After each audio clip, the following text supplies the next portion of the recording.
From heroes going full revenge mode to villains plotting for years, these are the most savage payback moments in cartoon.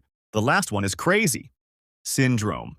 One of the most savage revenge stories in cartoons comes from the villain Syndrome in The Incredibles. The movie follows Mr. Incredible and his superhero family trying to live a normal life. But while most villains want money or power, Syndrome wants revenge because he got rejected.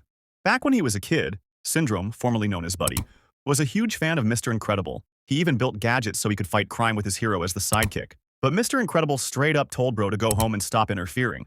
I invented these. I can fly. Can you fly? Fly home, buddy. I work alone. Most kids would be sad for a few days and move on. But Buddy?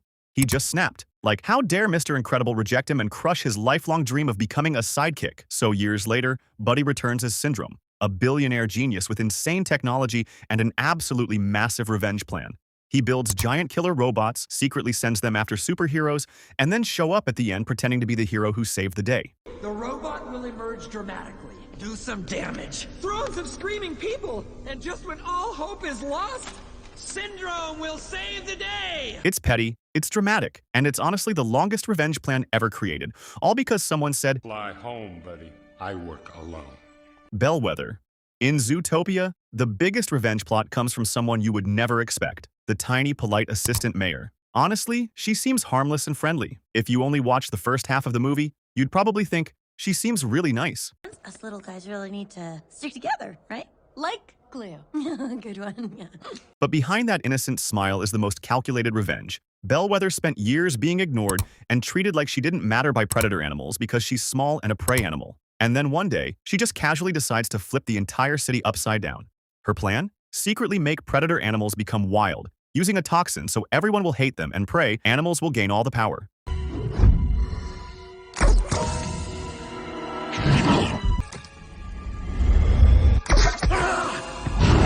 And the craziest part is how casually she reveals the whole thing. One minute she's the sweet little sheep helping the police, and the next she's standing there like, yep, I did all of this. It's the ultimate villain revenge story, because in the end, the quiet assistant nobody paid attention to turned out to be the mastermind the entire time.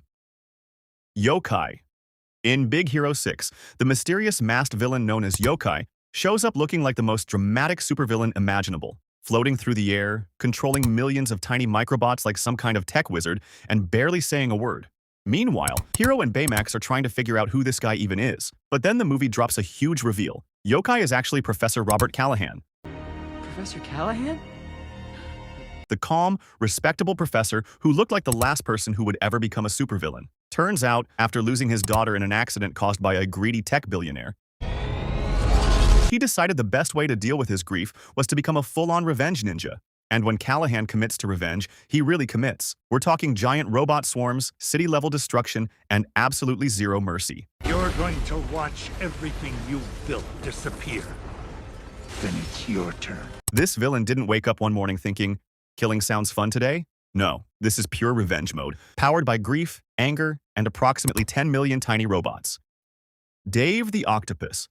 Now let's talk about the most hilariously petty revenge stories. Dave the Octopus from Penguins of Madagascar. Dave used to be a huge attraction at the zoo. Kids loved him, people took pictures of him, and life was great.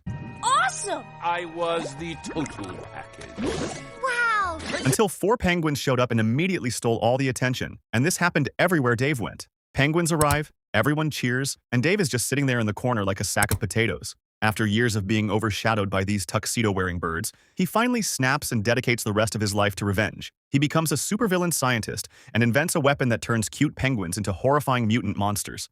I finally have the power to destroy you. Penguins! Penguins! Not world domination, not money, just making penguins ugly so nobody will love them anymore. It's easily the pettiest revenge plot in cartoon history, but honestly, you have to admire his commitment. Dave really woke up one day and said, if I can't be noticed, nobody will.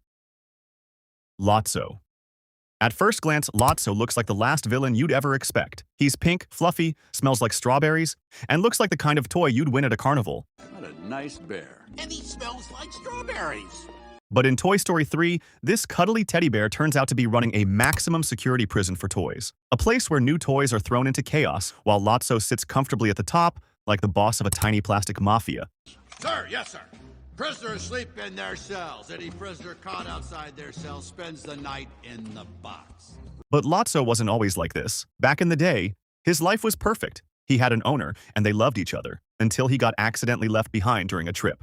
After a long, painful journey, he finally made it back home, only to discover that they had replaced him with another Lotso. And at that moment, something inside that strawberry-scented bear just snapped. From that point on, Lotso decides the world is cruel, and nobody should trust humans ever again. He becomes the dictator of a daycare, manipulating other toys and sending newcomers straight into the toddler room, which is basically the toy version of a horror movie, taking revenge on unsuspecting new toys who basically did nothing to him.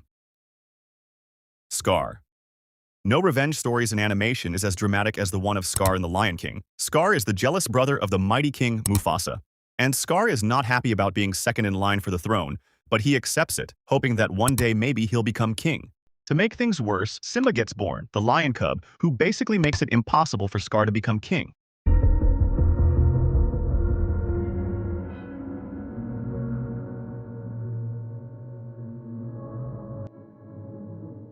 Now, most people would handle this situation by maybe finding a hobby or going on vacation. But Scar takes a much more extreme approach. He decides the best solution is to completely remove all the competition. And by remove, I mean killing the king and exiling the young heir. The crazy part is that Scar actually succeeds. He tricks Simba into thinking the disaster was his fault, takes over the kingdom, and rules the Pride Lands like a villain straight out of a horror movie. What?